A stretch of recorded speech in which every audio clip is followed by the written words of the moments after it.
Hi, Dr. Jason here. Today I want to talk about a fat-burning hormone. Remember, in the arena of weight loss, the whole dance we have to play is balancing the hormones that help us burn fat.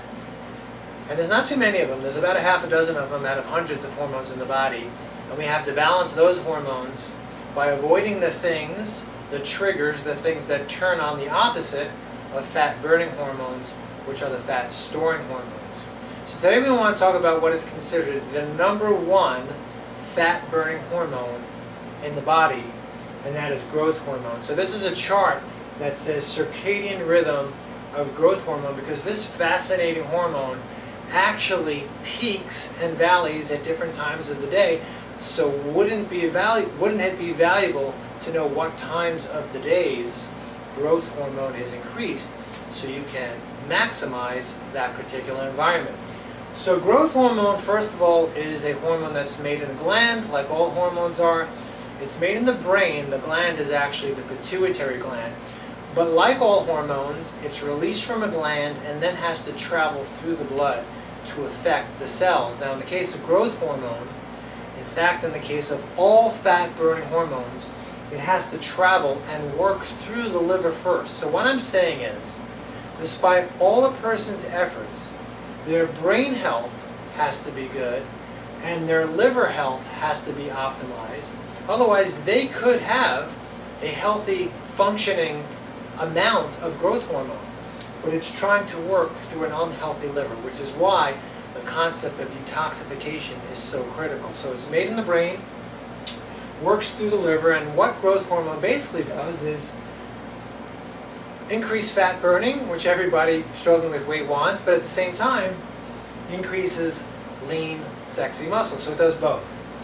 It's basically responsible for repair and actually creation of cartilage and collagen. Without growth hormone, you'd fall apart. So collagen is a protein responsible for beautiful skin, hair, and nails. And that's why growth hormone is kind of considered the secret to the stars. It is most definitely the #1 anti-aging hormone. So how do you get function out of this amazing hormone? What are the things to do?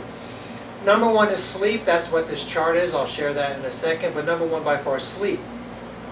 2, protein. Eating protein, so long as it's not too much protein.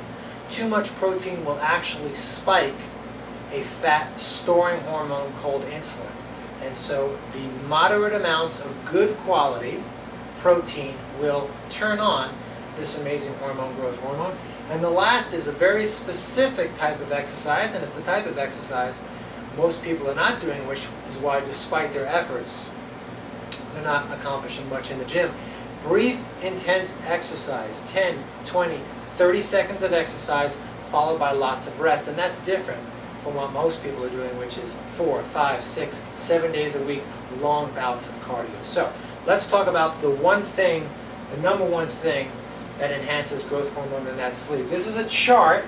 The amount of growth hormone is here. This is the times of the day.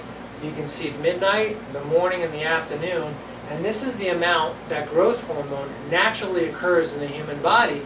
And you can see when all things are okay, there is a massive, massive peak of growth hormone during the hours of, let's say, 10 or 11 till about 4 in the morning. So a lot of people who are getting asleep at 11, 12, 1, 2 o'clock in the morning, they're missing out on at least 25%, because there's usually 4 cycles of this throughout the night.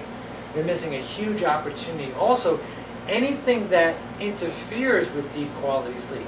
It's not only the minimum hours, which is 7 hours for most people. It's not only that. Does the person fall asleep? Do they stay asleep? Do they wake up rested? Because if that's not the case, they could be sleeping for 6, 7 hours, wake up exhausted. You know the quality of their sleep isn't there. One of the things, and the most common thing that interferes with deep sleep, is eating or drinking sugars right before going to bed. That could be orange juice, that could be alcohol or wine.